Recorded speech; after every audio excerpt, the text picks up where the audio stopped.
crafted story of innocence, a master manipulator, weaving lies so conniving it left lives flipped upside down. They played the victim, but behind closed doors there was coldness, a dangerous streak that only surfaced when it was too late. People were left betrayed, shocked, even horrified, because they realized they had been among someone capable of something truly sinister. If it sounds familiar, it should.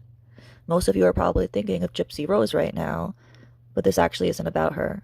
It's about someone else who has been among us this entire time, who may also be responsible for someone's death, among many other dangerous things.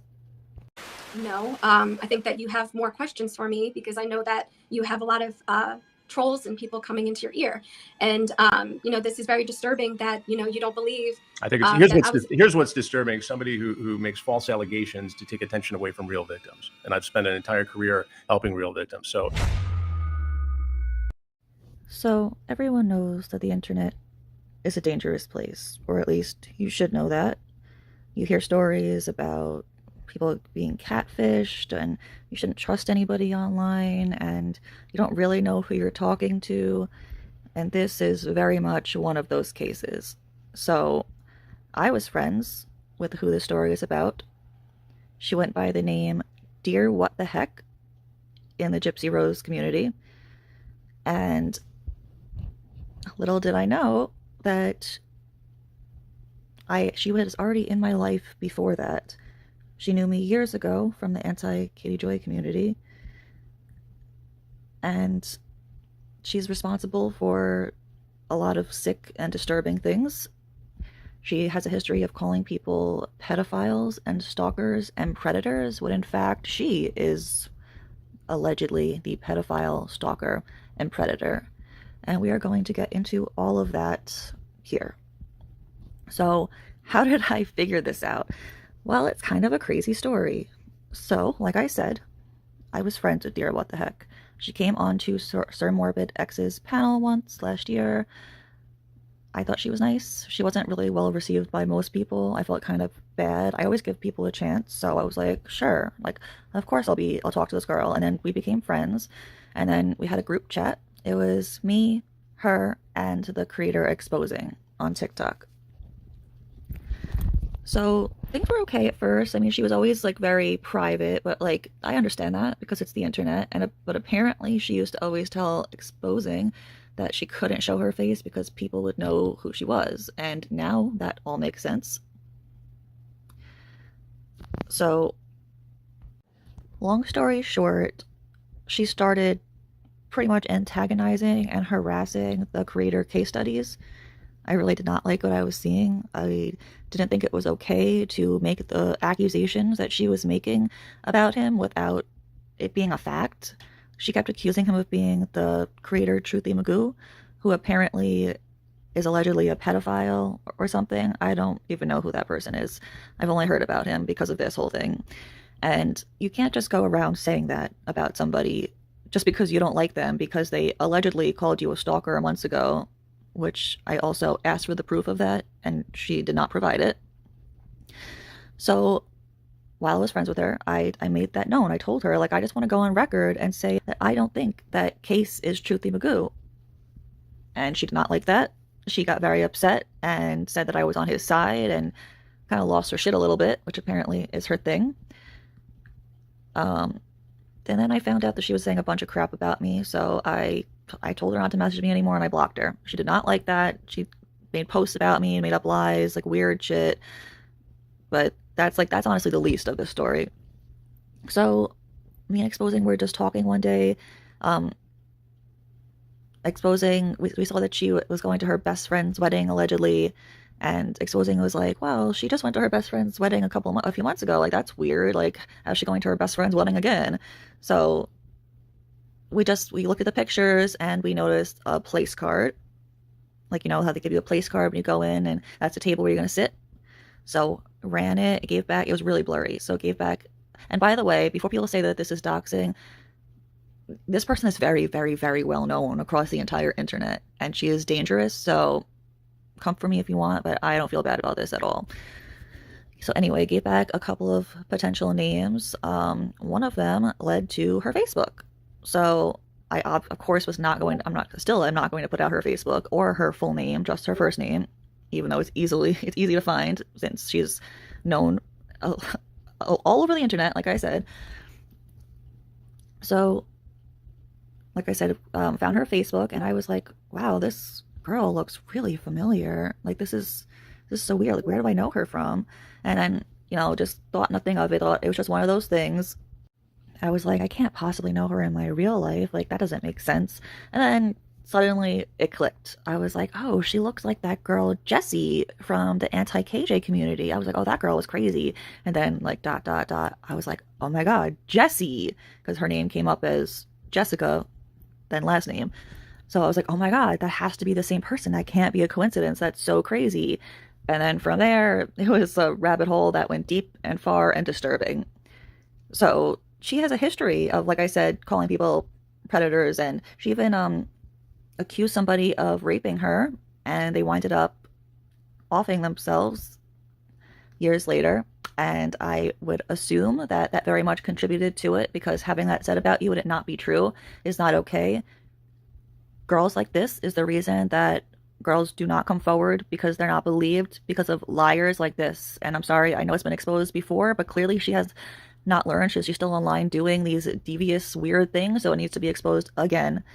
It even got exposed by Chris Hansen from To Catch a Predator.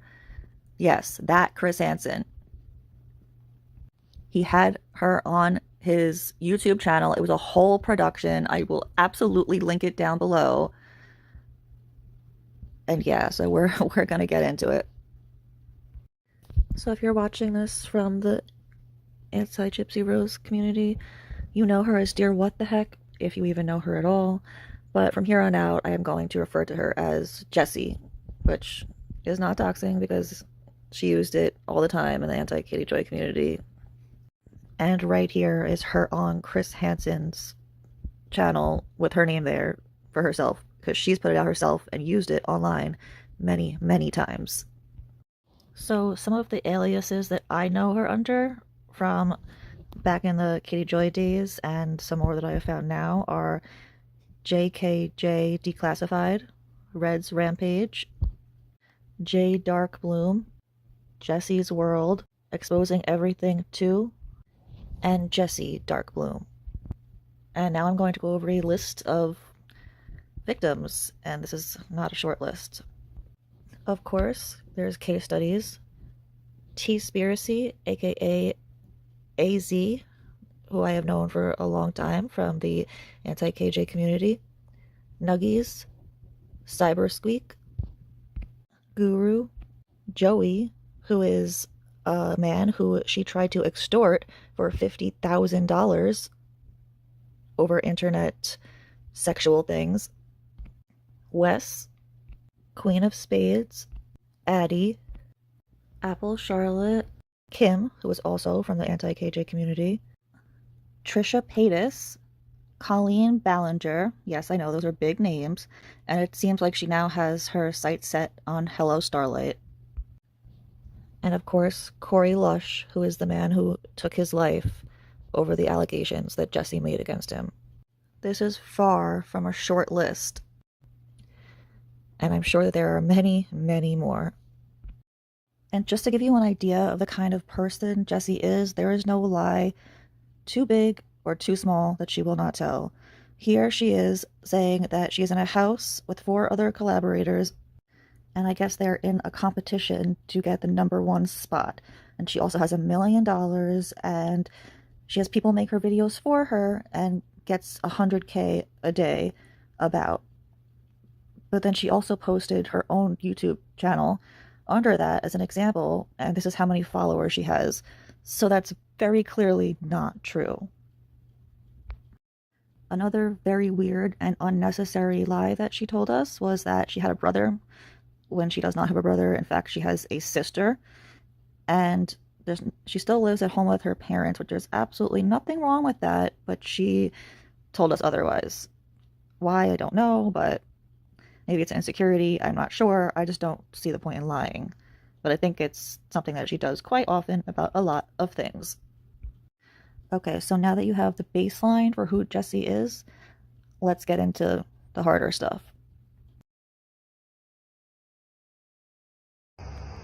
So it was brought to my attention recently that I guess people are saying that I'm posting fake photos and that this isn't me. Clearly you can see this is me, and if that's not enough for you, then how about this? Amber says go fuck yourself. This is Case Studies. He's a YouTube creator with a subscriber base of 10.8k followers. Case is one of Jessi's most recent victims. Case amassed his following quite quickly due to his unique style of comedy and tongue-in-cheek content. Case he primarily focuses on Gypsy Rose content. However, he also hosts live panels as well as short comedy skits. I believe the lore is that Case accused Jessi of being a stalker. However, there is no proof or evidence to support this claim. This was seemingly the reason as to why Jessi set her sights on Case and began to troll him relentlessly. However, that trolling and fixation quickly escalated to an obsession. Jessi was convinced that Case Studies was an individual that went by the name of Jessi Mcgoo. I believe he's a character from way back when. I don't know all the lore pertaining to this Jessi character. It does appear, however, that he was accused of being a child predator stroke paedophile. So this is Jessi's, aka Dear What the Heck's TikTok page. We're just having a quick scroll through. As you can see, it's just post upon post about Case Studies. We just keep scrolling down, and it is obsessional. It's stalkerish, if that's even a word. But yeah, the behaviour, I mean, this is not the behaviour of someone who is mentally sound. It's actually quite unnerving, it's disconcerting. It never ends. I mean, they all because she believes him to be someone that he's not, even though he's proved himself not to be that person. She has continued to post relentlessly and incessantly. Okay, so we're going to take a look at one of the posts, numerous posts from Jessi's TikTok page regarding Case. So let's watch. Wait a minute, guys, I just realized something pretty huge.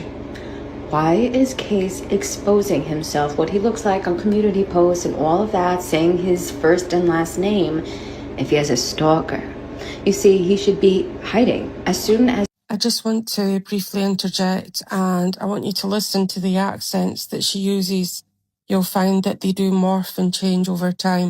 people are trying to dox him or get his identity, he should want to protect his family. But no, Case, he wants attention. Because who has a stalker and then post what they actually look like on their community post? But guess what, babes? He deleted that. I don't know why. Well, I do know why. Because he's a lol cow that rages, posts shit, and then deletes it. And then he will act like he never posted his face. Poor baby. He just can't handle when people are looking into the truth. Here we have an example of Jessi's twisted vindictive gaslighting. She is mocking and belittling Case. She has incessantly harassed him for about 2 months, every single day, made hundreds and hundreds of posts on him, continued to slander and defame him by stating that he's Michael Buskus stroke Jessi Mcgoo, which we all know he's not. Case starts to lose patience just like anyone would in this position, and so to prove her wrong, he records a video of himself to show what he looks like, to put to bed once and for all that he is not Jessi Mcgoo. She pushes him to this point and then mocks him when he finally shows himself, then accuses or insinuates that he's putting himself and his family in danger. It's completely twisted, deranged, and absolutely asinine. She also lies and states that he removed the post. He didn't. We watched it earlier in this exact video. It's still up on his YouTube channel, so that's a lie as well.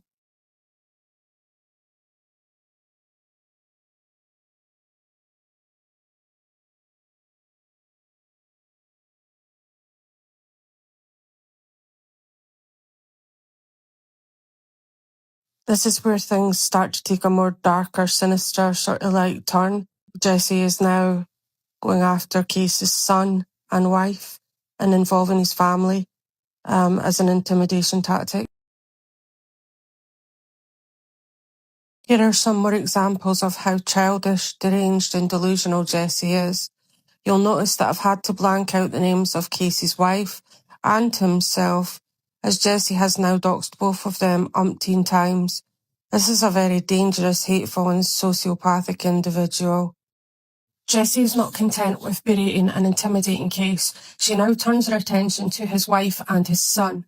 Jessi lies and states that Case and his wife are divorced and that I'm now in a relationship with Case. This is completely insane and deluded, to say the least. First of all, Case is happily married. Second of all, I am brought into her twisted, nonsensical ramblings, all because I joined a panel one evening. I'm not even on the same continent as Case. In one of her posts, she refers to me as Autistic Apple. Okay, I'm a grown-up. I have my big girl pants on. But she then goes on to bully and mock Casey's son, stating that he is also not a good father to his son. And why does she need to add the fact that he's autistic? Does Jessi think it's acceptable to mock and bully a little boy for being on the spectrum? This is beyond disgusting. I mean, I've met some really abhorrent people on social media before, but there is something seriously psychologically wrong with Jessi, in my opinion. Here are more lies, defamation and slander from Jessi. It seems she is not happy with bullying Casey's family and mocking autism and mental illness, which is absolutely disgraceful. Jessi decides to fabricate a post for her TikTok channel. Now, I have never heard Case state once that he believes predators are redeemable, and I'm quite sure his audience would agree with me. However, Jessi, a fully grown 30-something, continues to make silly AIs whilst spewing out complete and utter bullshit and lies. Here we have some more screenshots. It's absolutely never ending. I mean, I'm not even going to read that. It's absolutely disgusting. And it continues lying about his wife. In this screenshot, we can see that Case has decided to block her, which was a clever thing to do, the right thing to do. However, she then goes on to give an admission that she has his full address. I'm absolutely still cracking up that Case studies this 46-year-old man, or so he says, wears a hat backwards. What a fucking douche. I just want to... Someone came to my page and they were saying that this is all a game. And well, hello, fellow sheeple. May I... Oh, well, that's all we have to say. Yeah, I'm alive. I'll never... Hey guys, it's Haiti, just really quick jumping in and editing. I just wanted to note that here is the Glarers panel. This is from years ago, I assume, and it was actually Jessi Mcgoo up on panel, and Jessi took it, screen recorded it, and then put Case's name over it so that people would think that it was actually Case on there, so that she could say that Case and Jessi Mcgoo were the same person. I'm going to play it again so you can see. Well, that's all we have to say. Yeah, I'm alive. I'll never be back.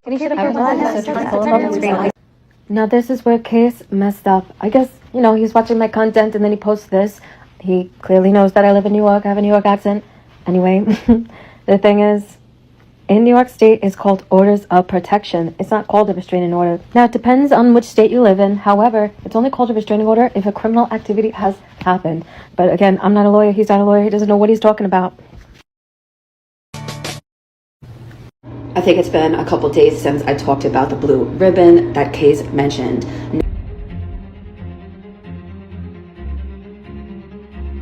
It's about time. There was a critter named Scott. He always had this blank stare, and people just thought, Just a friendly reminder that I have Michael Bosco's, all his case information. I have everything. He was found not guilty of arson, by the way. He had to file bankruptcy, so I have everything. And I have proof that he had a child. So I have his court family case, okay? I'm just saying that the things that Case has said is not correct. He was found not guilty of arson. He has a 6-year-old son, just like he has a 6-year-old son. Isn't that phenomenal? Anyway, he's not a sex trafficker. And Case only made that up. I have no fucking clue why he made that up, but he's not in prison, doesn't have a sex trafficking record, does not have a criminal history. He filed bankruptcy because he was taking out loans because after his house burned down, all of that. I mean, I have the Case fucking facts. So what he's telling people is not correct, and it's almost like he just wants, see, she's calling me a sex trafficker, but Michael Buscos is not a sex trafficker. That's the thing. And then he said that I doxed him. The only name I ever put out was Michael Buscos. So unless you changed your name, babe, did not dox you. Editing Haiti again. So I'm so glad that she just said that, because you just admitted that they're two different people. You just said, all I said was the name Michael Buscos in that really accentuated New York accent, which you didn't have a few months ago, mind you, and you didn't have in all of the videos I saw from years ago, and I knew you in the Kitty Joy community, and you didn't have it then either, and it's really overdone and cringe.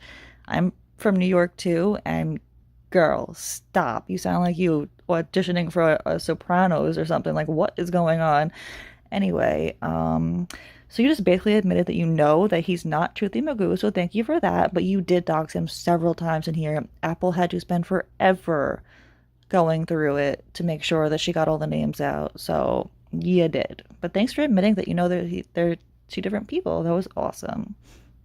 So Jessi is gaslighting Case again, saying that she hasn't doxed him unless Case has changed his name. However, as we've seen previously in this video, there are loads of screenshots where she's admitted to having his address. I've had to redact his wife's full name, his full legal name. Anyway, I have all of Michael Buscos' case. I have all of the information. He was never accused of sex trafficking. Ever. And like I said, he said, oh, well, Truthy Mcgoo doesn't have a son. He does. I have the court documents. And in case, if you really wanted them, if you wanted me to show you, yes, he has a 6-year-old son just like you. There's way too many coincidences. It is wild. Anyway, all I know is what you did with the IP. For the record, an IP address only gives you a rough area as to where the person lives. It does not actually identify the person themselves. It only narrows it down to like a few hundred yards, if not more. So that's a misconception, and she knows this, but she's using it again to make herself look like the victim whilst continuing to gaslight and bully this man. So that you're going to be held accountable for this. You just point fucking blank ship. Jessi, like Apple just said, that's not how IP addresses work. He wouldn't be able to find out your address from your IP address. It would just be the general area, the closest cell tower, basically. And how would you feel to know that I gave him your name? He had nothing to do with an IP address. I gave him your name. So you can stop with that bullshit right now. You're dangerous, and he needed a TRO, and he got the TRO. End of story. You know, people love to say that this whole Jessi Mcgoo situation is just a tinfoil hat conspiracy and it's just all about the voice. However, it is beyond the voice because we found similarities in their stories. What a coincidence, right? Now, if you know anything about Truthy Mcgoo, as some of us have been doing research on, we found out that not only is Case rude and Mcgoo is rude, but Truthy Mcgoo accused this creator, Save Robbie, on being on drugs and relapsing. And Jessi Mcgoo does the same thing. He accuses Ken of being on drugs. And yes, I know a lot. I find it interesting that on the Glaire's channel, Truthy Mcgoo said that he was living with Mike Brandt, who he grew up with. They graduated high school 20 years ago, and they were living together with Kate. Can you see how absurd and delusional this creep is? Not content with looking up all of Casey's information and his family's information, such as legal names, etc., she has also gone digging into this Michael Buscos' life as well, and is now proceeding to tell Case, who she claims is Michael Buscos, all about Michael Buscos. Make it make sense. Now you are contradicting yourself, Jessi, contradicting your own lies. It's fucking weird. I mean, I don't know if that's normal in life. I don't know anyone who fucking becomes a grown-ass adult in their 40s and lives with someone they went to high school with like a million years ago. And that's coming from some... Say what you want about America, land of the free, home of the brave. We got some dumbass motherfuckers floating around this country.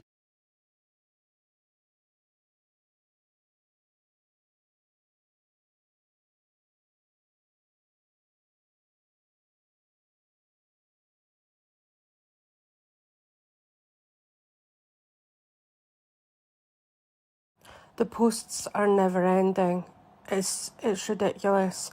Jessi even took a panel from someone called The Glare, where Jessi Mcgoo was on the panel, and put Casey's name over it, implying that he was actually on the panel when he wasn't at all.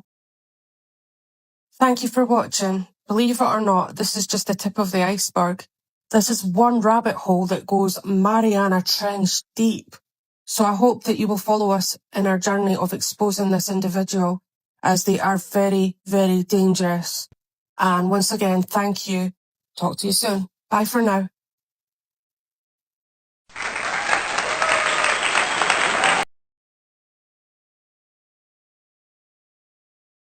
Corey Lush was the brother of Matthew Lush, a very popular YouTuber. Corey Lush was also very popular on MySpace himself. He is the man, or should I say boy, that Jessi falsely accused of raping her. After that, he suffered from depression and later went on to take his own life. Her story was completely false. She tells different stories at different times, and I'm only going to be going over one of them here today. In the future, I will do a more in-depth video on this specific area of the story, and I will show you all the multiple different stories that she has told, because it is wild. Just, it's crazy, honestly. Jessi can't even keep her age straight. In some stories, she says that she's 8. In others, she says she's 13. Just really quick, I just want to make a note to pay attention to Jessi's face the entire time during this interview. And please comment down below what you think of her reaction and how she's holding herself together during this interview, because I thought it was disturbing. Let me know what you think. What year did this happen? What year did I don't remember. I do remember it was 7th grade. I might have said that I was 12, 13, but I don't do math correctly. And I will say that 100% was 7th grade, and it was right before high school. Okay. And so what year would have that been? 2006, 2007? Oh, I really don't know. She also can't keep it straight of how old Corey was. In the interview with Chris Hansen, she says that he was 28, and other times she says he's 18, when in reality, he was only 16. A child, just like her. So you think this was either 2006, 2007, you were either 13 or 14. How old was this fellow? I believe he was, because I remember him laughing and saying like, oh, I'm 28 or whatever, right? And he was, I don't know for sure, because he lied, and other girls in my school were telling me that he's lied to other girls and did similar things to girls older than me. In the interview with Chris Hansen, she also says that her parents never called the police, and in other videos she tells a different story. And you were gone all this time and they didn't figure it out? They didn't call police? They weren't worried? The next morning they were worried, and I lied. I said that I was at a friend's house. They were asking me who, and I didn't want to divulge the details or anything. Like I just wanted to like stay in my room and everything. And they were like, what's going, because I was always a generally bubbly girl, and always just always had a smile on my face. They called me Jessi Sunshine. And then I just blurted out what happened. And then from there they were crying, and they were calling the whole family, telling them what happened. And I was like, please don't call the police. And like my uncle spoke to people, and he spoke to a cop and everything to find more information. And I didn't want a police report. I didn't want testing done. I was too traumatized. I really did not want to talk about it as much as I could. And my parents put me in therapy. So yeah, I did not want the police involved, even though they were informed. It was up to me to want to do something, and I said I really didn't want to do it. Also because So you told your parents, yes, and did they tell the police? no. So what it is my like my dad told my uncle, and my uncle works in a jail. He for AA meetings and everything. So he has connections with law enforcement, and there he asked them what they should do, and So it never officially got reported to police, but you told your parents, who told your uncle, who works at a jail, who I didn't tell him, mentioned but my something to dad the told police. him. Yeah. Got it. I saw her say that Corey also had a standoff in the woods with police and then shot himself.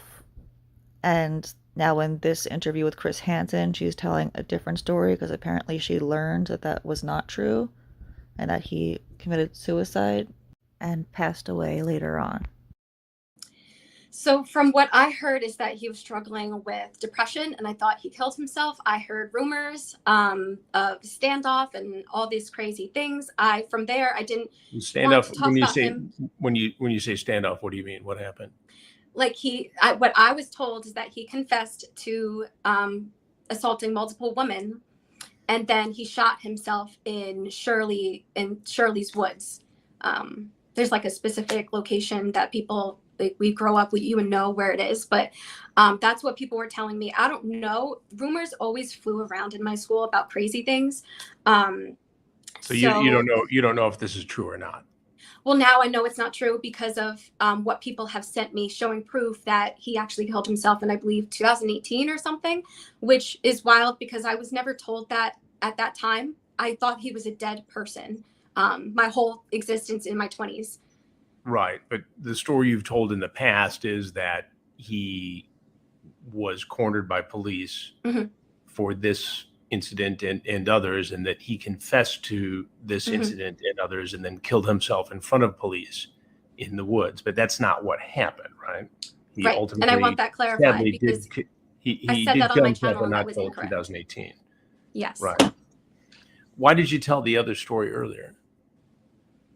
Because I think that there was something that happened with my brain that's more trauma related, that I've done more research on, that it happens. It happens more significantly for people who are dealing with things that are related to like a famous person, where they block out things and then they're told different things happened. And then in their mind, it becomes their reality. It's a very common thing. And, it's very unfortunate because that, that's just, I really thought that, and I said that to people, and but now I have to clarify that that's not what actually happened, and work on that. Do you think it was fair to tell the story originally the way you did, and now to back off it? I mean, the allegations are serious, Jessi. Right. What you're saying is but that that's what I thought. fellow. So the fact is that Corey did take his life the day after his 28th birthday. Jessi then goes on to start arguing with Chris Hansen. She gets really defensive. The smile is kind of wiped away from her face, the eerie one that's been there the whole time.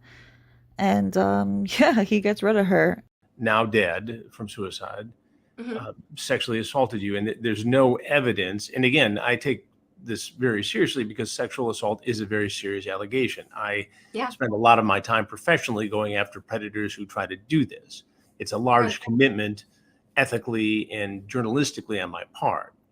And so I want to ask you this with all the appropriate sensitivity, but nothing seems to add up here in this case. You don't believe that actually happened at all and everything. Like I want to apologize. It's not what I believe. It's the issue is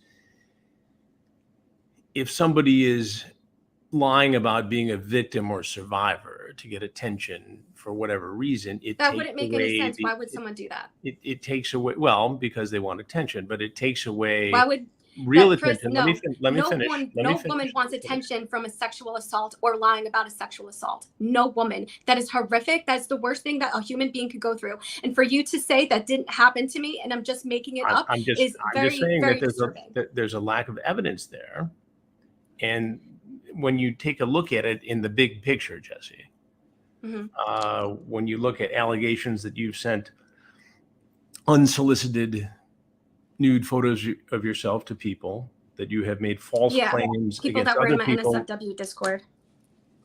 I'm just saying, let me get to it, and then I'll give you a chance to respond to it. There have been allegations on your part, false, of sexual harassment, sexual assault.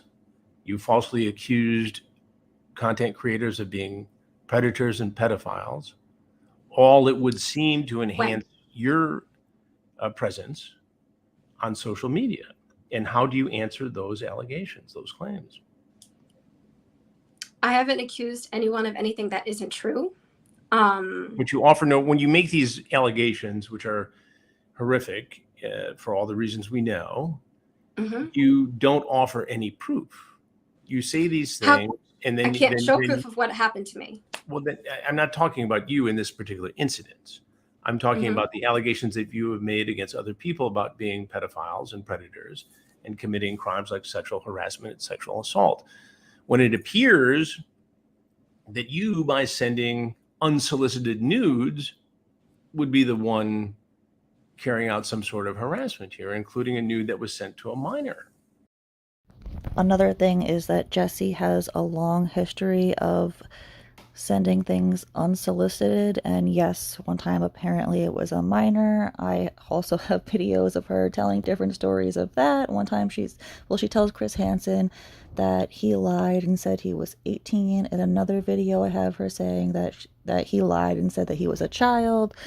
So she's all over the place, but there's I have more than one person I have saying that they asked her to stop and she didn't stop, and she just kept, sending them stuff and trying. I don't know what she was trying to do, but yeah, the list goes so far for the inappropriate things that there's going to have to be a part 2. It's just absolutely necessary.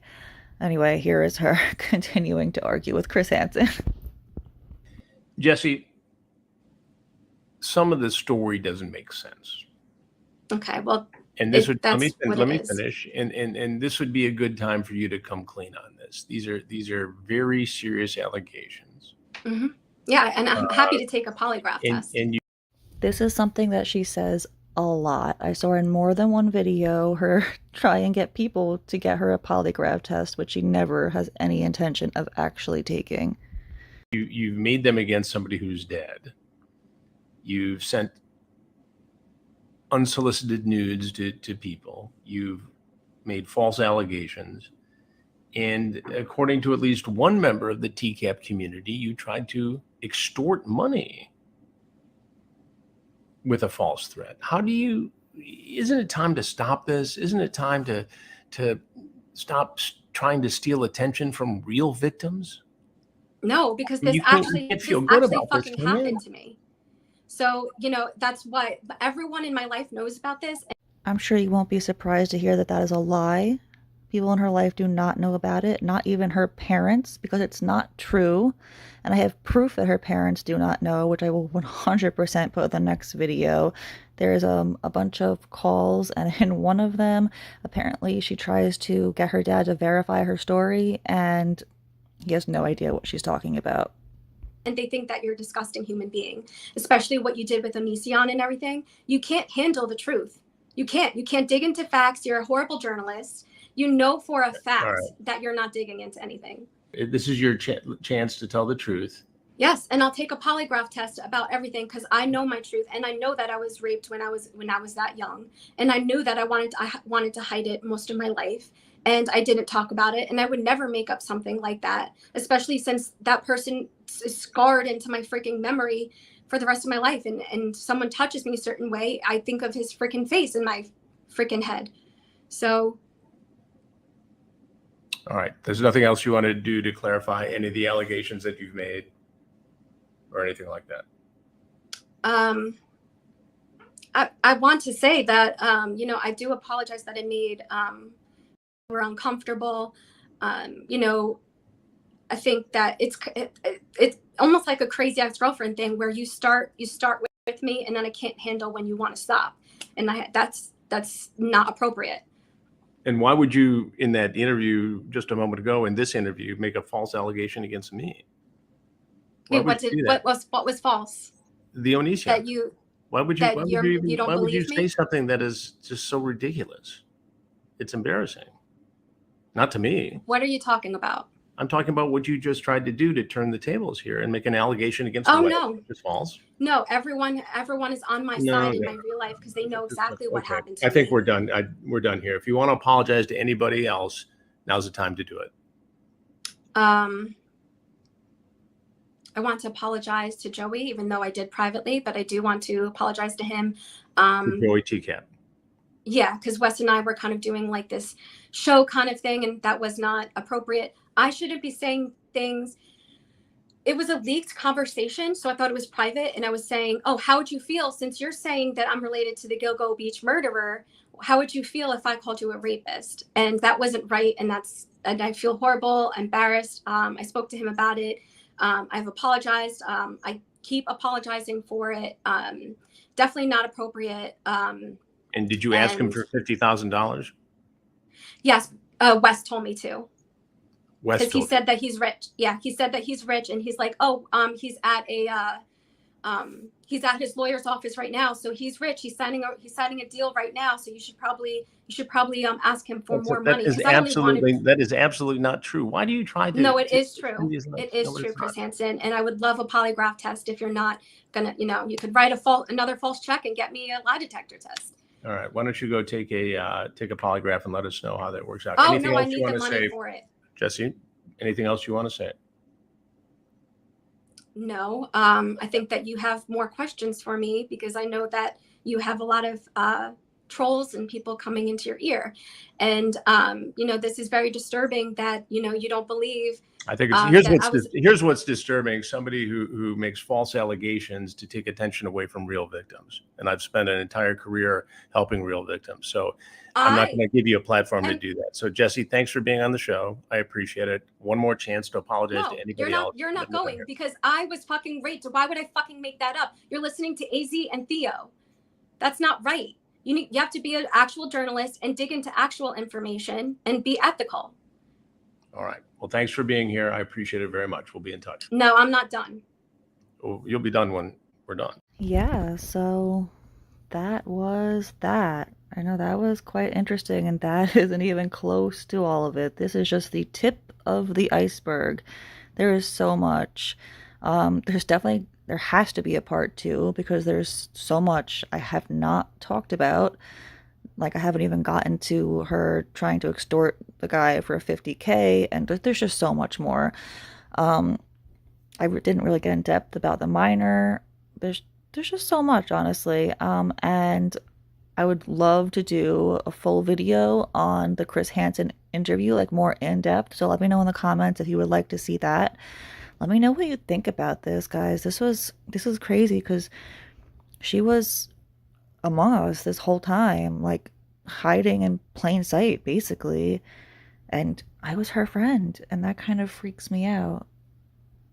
I kind of feel bad in a way. I don't even know. I think she's unwell. I think that she needs help, but she also needs to stop. She needs to stop doing the things that she's doing. One of the things I saw is that she, back in the Chris Hansen interview, at the end there, she was like, everybody in my real life supports me. They all have my back, which is so funny because I see her doing the same exact thing now. It's almost like she has a script and she uses it over and over and over again for every situation that she's in. Also the same thing with the polygraph test. I saw videos from years ago of her saying the same exact thing. So yeah, it's just wild to me. Again, let me know what you guys think about all this. I mean, I think that she kind of compares to Gypsy in a way. Both hypersexual, both devious, manipulative liars, both responsible for somebody's death. Yeah, I mean, I'll say allegedly with that one just to cover my own back, but I mean, come on. And yeah, as I'm saying this, I'm thinking of more and more things that I didn't even get to mention. There's so much. I mean, you saw all the names I listed in the beginning, they all have a story. My goodness. Yeah, there has to be a part 2. There has to be a part 2. So yeah, the truth is, you never really know who's on the other side of the screen. What may seem like a friend, a confidant, or even someone who understands you can sometimes be the very person who would take advantage of you. Online predators, exploiters, and manipulators hide in plain sight, and too often their victims are left carrying scars no one ever sees. If someone is harassing you online, sending you unsolicited photos, you don't have to accept that. Block them. If they continue, file a restraining order.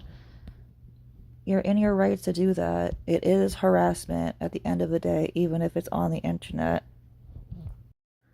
If you're thinking of harming yourself, always remember that if you're in the States, the suicide hotline is 988. And if you've been a victim of online sexual exploitation, you can reach out to them at 1-800-843-5678. Silence protects predators. Speaking up protects you. Stay cautious, stay safe, and please take care of yourself. Let me know what you all thought about this video in the comments down below. Please don't forget to like, subscribe, do all those YouTube-y things, and there is going to be a part 2, probably a part 3, and I just got information right before I was done making this that someone very good is interested in this, so something hopefully better will come from this. Alright, so I love you guys, and I'll see you all in the next one, which will be part 2 to this wild and crazy story.